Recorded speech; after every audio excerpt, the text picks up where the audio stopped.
Cristiano Ronaldo is one of the best-known footballers in the world, but he wasn't the man who made the name famous. That honor belongs to Ronaldo Luis Nazario de Lima. These days he's often called Original Ronaldo. During his career, he went by the nickname of O Fenomeno. The Phenomenon.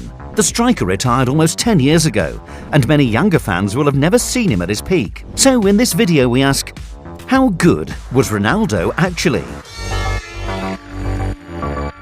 Most players spend their teenage years on the bench, not Ronaldo. He was world-class before his 20th birthday. In fact, him and Pelé were probably the two best teenagers in football history. Ronaldo moved to Europe aged 18. His first stop was PSV in the Netherlands. The striker was unstoppable during his 2 years there. He scored 54 goals in 57 games. That earned Ronaldo a move to Barcelona. He only spent one season at the Camp Nou, but boy, what a season it was. Barcelona won the Copa del Rey and the Cup Winners' Cup, and Ronaldo scored 47 goals in 49 games before it even turned 21. That incredible record helped him win the Ballon d'Or. He's still the youngest ever recipient of that famous award. Next up was a move to Inter Milan. Ronaldo was superb in his first season there. He inspired the Italian side to victory in the UEFA Cup, and at the end of the season, he led Brazil to the World Cup final. Ronaldo was part of the Brazil squad that had won the World Cup in 1994. He didn't play in that tournament, but he was his country's star man 4 years later. Then disaster struck. On the eve of the final against France, Ronaldo suffered a convulsive fit. Doctors passed him fit to play, but Ronaldo was a shadow of his usual self, and Brazil lost 3-0. Things got even worse for Ronaldo afterwards. He barely played for 3 whole years due to a series of knee injuries. Some thought his career might be over, but Ronaldo didn't give up. He battled his way back in time for the 2002 World Cup, and in a real-life fairy tale, he finished as the tournament's top scorer as Brazil won the trophy. Ronaldo spent the next 4 years at Real Madrid. He scored 104 goals in 177 games for the club, a wonderful record. But Madrid's star-studded side only won 1 La Liga title in that time. Ronaldo then had a brief spell at AC Milan before returning to his native Brazil, aged 33. In his younger years, Ronaldo was a force of nature. He combined pace, power, and technique to devastating effect.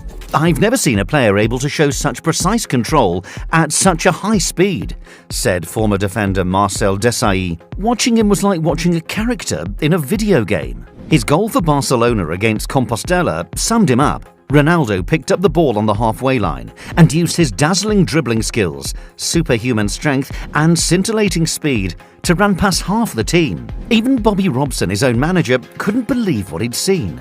Robson leapt off the bench and held his head in his hands. Ronaldo helped redefine the centre-forward position. Before the 1990s, most strikers used to just wait around in the penalty area, but Ronaldo loved to move across the pitch and was a magnificent dribbler as well as a reliable finisher.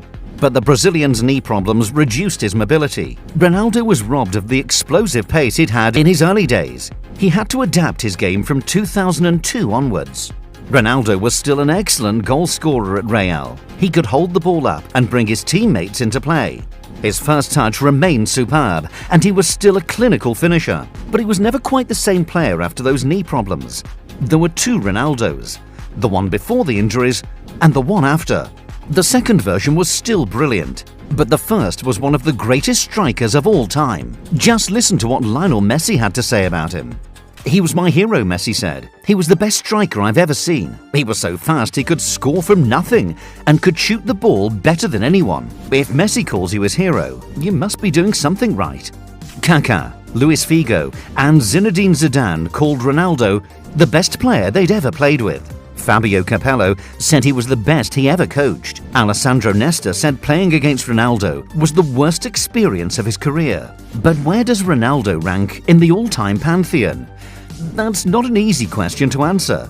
It wasn't Ronaldo's fault that injuries sidelined him for 3 years and forced him to change his game. But unfortunately, they do affect his ranking. Who knows, if he'd stayed fit he might have continued to play at his 1990s level for another 10 years. But we can't judge him on what might have happened. We can only work with the evidence we've got. So while Ronaldo was one of the most talented youngsters in football history, he's not quite up there with the 5 main GOAT candidates: Pelé, Diego Maradona, Alfredo Di Stefano, Lionel Messi and Cristiano Ronaldo. Yet unlike those 5 superstars, Ronaldo was an out-and-out striker, and in that category, he's definitely one of the best we've ever seen. Just look at his goal record. In 518 club appearances, Ronaldo scored 352 goals. That's an average of 0.68 per game. In other words, he scored 10 goals every 15 matches throughout an 18-year career. He was just as sharp for Brazil. Ronaldo scored 62 times in 98 games in the famous yellow shirt. Only Pelé has more goals for the world's most successful national team. But it's not just about goals. German legend Gerd Müller was even more prolific than Ronaldo. But Müller was nowhere near as good as an all-round footballer. Ronaldo's range of skills is what sets him apart. You can make cases for Müller, Eusebio and Marco van Basten being the best number 9 of all time. But it's hard to argue against O Fenomeno. It's just a shame that injuries prevented him from achieving even more. If not for his knees, he would have won 5 Ballon d'Ors, Cafu once said. And who are we to argue?